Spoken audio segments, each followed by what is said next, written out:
Xin chào các bạn, hôm nay chúng ta sẽ cùng bước vào một thế giới mà ở đó những con số không còn ý nghĩa bình thường nữa. Các bạn hãy tưởng tượng mình đang ngồi trên một chiếc ghế bọc da carbon cao cấp. Xung quanh là tiếng gió rít và mọi cảnh vật bên cạnh cứ như đang mờ đi. Mọi thứ bị biến dạng bởi tốc độ khủng khiếp mà chiếc xe này đang tạo ra. Ngay cả việc thở cũng trở nên khó khăn. Đó không phải là chiếc máy bay lúc cất cánh, mà đó là khoảnh khắc một chiếc xe bắt đầu thực hiện sứ mệnh của mình, chinh phục cột mốc 500 km/h. Vậy chiếc xe nhanh nhất thế giới nó sẽ mạnh cỡ nào? Và câu hỏi đặt ra là tại sao chúng ta lại cần những chiếc xe mạnh đến mức điên rồ như vậy? Một chiếc xe mạnh tới gần 2.000 mã lực có thực sự cần thiết để làm được gì hay không? Và quan trọng hơn, để giữ cho một khối kim loại nặng gần 2 tấn không bị bay khỏi mặt đất khi chạy nhanh hơn cả một chiếc máy bay phản lực lúc cất cánh, con người đã phải đánh đổi những gì? Để nói về sức mạnh, chúng ta phải bắt đầu từ động cơ. Hãy nhìn vào khối động cơ WK16 dung tích 8.0 lít với 4 bộ tăng áp của Bugatti hay khối V8 5.0 lít của Koenigsegg. Các bạn biết không, ở tốc độ tối đa, khối động cơ này tiêu thụ một lượng không khí khổng lồ, đủ để một người bình thường hít thở trong cả tháng. Nhưng với xe thì trong vòng chưa đầy 1 phút. Để tạo ra con số hơn 1.600 mã lực, quá trình đốt cháy bên trong các xi lanh diễn ra khủng khiếp đến mức mỗi giây có hàng nghìn vụ nổ nhỏ xảy ra. Và đó không chỉ là những con số khiến bạn phải choáng ngợp, mà còn rất nhiều những con số khác. Các kỹ sư đã phải sử dụng những hợp kim siêu bền, vốn chỉ dùng trong ngành hàng không vũ trụ, chế tạo các tay biên và piston, đảm bảo chúng không bị nóng chảy hay biến dạng dưới sức ép nghìn cân đó. Nhưng sức mạnh thực sự không chỉ nằm ở những con số lý thuyết. Vấn đề là làm sao để truyền toàn bộ cơn thịnh nộ đó xuống mặt đường. Đây là lúc chúng ta nói về mô men xoắn. Khi bạn đạp ga, hệ thống tăng áp cần một thời gian cực ngắn để nạp đủ không khí. Và khi luồng khí đó ập vào, nó giống như một cú đấm ngàn cân đẩy chiếc xe lao về phía trước. Đó là một sự kết hợp hoàn hảo giữa cơ khí chính xác và phần mềm điều khiển. Nếu không có AI can thiệp để điều tiết lực kéo đến từng mili giây, bánh xe sẽ chỉ quay không và đốt cháy lớp cao su đắt đỏ trong vòng một nốt nhạc thay vì đưa chiếc xe đi. Sức mạnh này không chỉ là sự thô bạo, mà là một sự thô bạo đã được thuần hóa bởi trí tuệ của con người.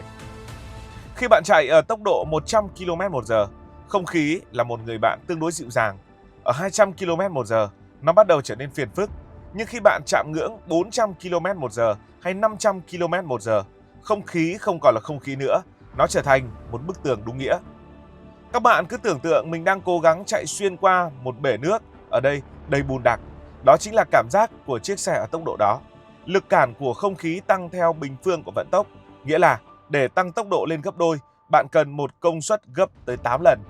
Đó là lý do tại sao một chiếc xe 500 mã lực có thể dễ dàng đạt 250 km/h, nhưng để đạt 500 km/h thì phải cần đến gần 2.000 mã lực.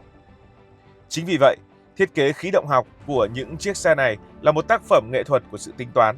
Mọi đường cong, mọi hốc gió trên thân xe đều có nhiệm vụ riêng. Các kỹ sư phải tìm ra một điểm cân bằng cực kỳ mong manh giữa lực cản và lực ép. Bạn muốn chiếc xe chạy thật mượt để lướt qua gió, nhưng bạn cũng cần ép chiếc xe xuống mặt đường để nó không bị nhấc bổng lên như một chiếc máy bay.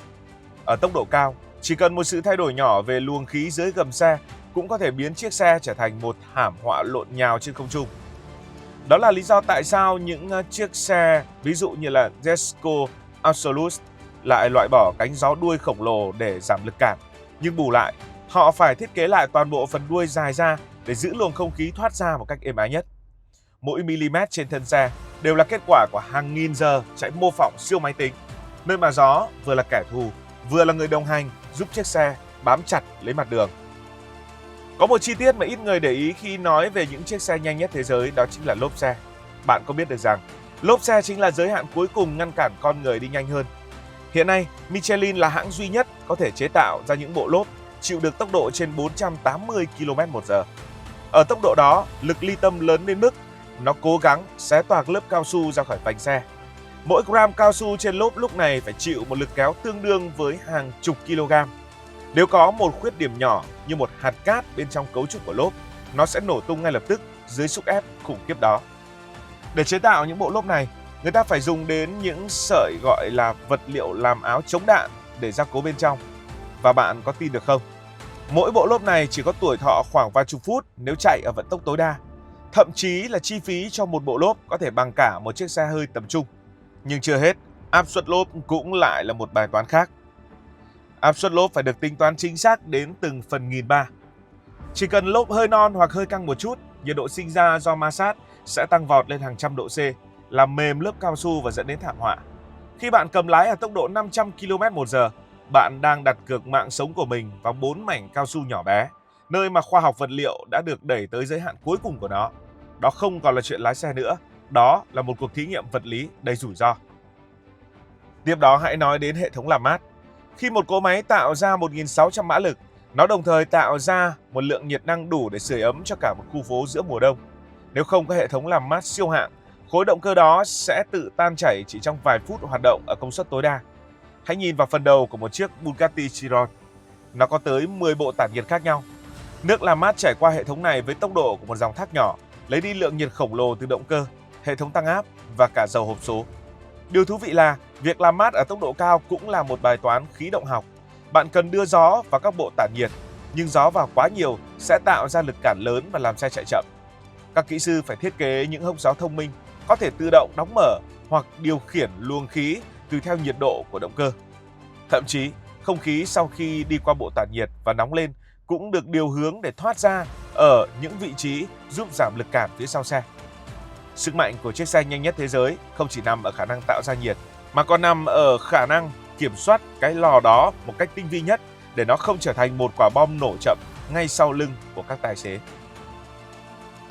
Tăng tốc được rồi, thế thì phanh như thế nào? Gia tốc từ 0 lên 400 km/h là một kỳ tích, nhưng dừng lại từ 400 km/h về 0 thực sự là một cơn ác mộng kỹ thuật. Khi bạn nhấn phanh ở tốc độ đó, động năng của chiếc xe nặng gần 2 tấn đang lao đi với vận tốc xé gió sẽ chuyển hóa hoàn toàn thành nhiệt năng tại các đĩa phanh. Hãy hình dung, các đĩa phanh gốm carbon sẽ đỏ rực lên như thép trong lò rèn. Nhiệt độ có thể lên đến hơn 1000 độ C. Nếu dùng phanh thép thông thường, chúng sẽ bốc cháy hoặc vỡ vụn ngay lập tức. Để hỗ trợ hệ thống này, các xe phải sử dụng phanh khí động học. Cánh gió phía sau sẽ dựng lên một góc 90 độ, tạo ra một lực cản gió khổng lồ giúp chiếc xe ghì lại. Bạn biết không, riêng cái cánh gió này thôi cũng tạo ra một lực phanh tương đương với hệ thống phanh của một chiếc xe hạng trung. Sự kết hợp giữa lực hãm cơ học từ đĩa phanh gốm và lực cản từ không khí có thể khiến người lái xe phần nào cảm thấy choáng váng. Sức mạnh của chiếc xe này vì thế không chỉ được định nghĩa bằng khả năng lao đi mà còn bằng khả năng tự làm chủ sự đứng lại giữa ranh giới của sự sống và cái chết. Cuối cùng, chúng ta tự hỏi, tất cả những nỗ lực nghìn tỷ này để làm gì? Để chạy nhanh hơn 10 cây số một giờ so với đối thủ? Để có một kỷ lục Guinness dán trên tường? Có lẽ còn hơn thế. Những chiếc xe nhanh nhất thế giới giống như những chiếc phi thuyền trên mặt đất. Chúng là nơi để con người thử nghiệm những giới hạn xa nhất của vật liệu, của tính toán và bản lĩnh. Những công nghệ được phát triển cho ngày hôm nay, từ sợi carbon, hệ thống quản lý nhiệt đến vật liệu gốm bền bỉ, một ngày nào đó sẽ len lỏi vào những chiếc xe gia đình mà chúng ta đang đi hàng ngày. Mỗi khi một kỷ lục tốc độ mới được thiết lập, đó không chỉ là chiến thắng của một hãng xe, mà là chiến thắng của trí tuệ con người trước những rào cản của thiên nhiên. Cảm ơn vì dành sự quan tâm cho video này. Nếu thấy hay, hãy nhấn nút like và đăng ký kênh. Hẹn gặp lại trong các video kế tiếp.